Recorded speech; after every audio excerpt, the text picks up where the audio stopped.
cas qu'on vous présente aujourd'hui, c'est le cas de cette dame Isera Claire, mineure d'Ormonge, qui a été appréhendée après avoir commis beaucoup de forfaits, fait de l'escroquerie son métier. Récemment, il a été appréhendé ici à la mairie de Bujumbura lorsqu'il venait d'intimer l'ordre au procureur de Ntahangwa, l'ordre de libérer des présumés fraudeurs qui avaient été appréhendés à Kinama, ici à la mairie de Bujumbura, accusés d'être impliqués dans la fraude du carburant. Il a été appréhendé et quand on a analysé son précédent judiciaire, on a constaté qu'il faisait de l'escroquerie vraiment son métier.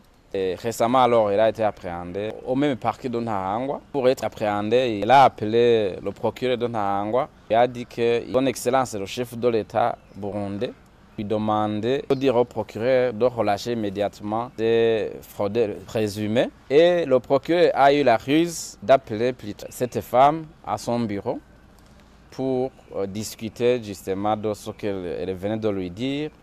Et après vérification, le procureur a constaté qu'il s'agissait rien d'autre que de l'escroquerie. Il a procédé à son arrestation et à partir de ce cas, nous voudrions porter à la connaissance du public en général ce qui suit.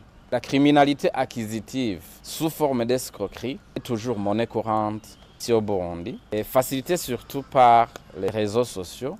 La population est invitée donc à rester vigilante parce que ces derniers jours, il y a beaucoup d'appels qui sont faits via les différents canaux de communication modernes pour appeler les gens à déposer un montant d'argent sur le numéro de téléphone, ou voire même sur des comptes en banque, en promettant à ces gens qui déposent de l'argent, du travail ou d'autres avantages. La population donc est invitée à rester vigilante parce que cette forme de criminalité acquisitive existe, c'est une réalité au Burundi et elle est même très fréquente.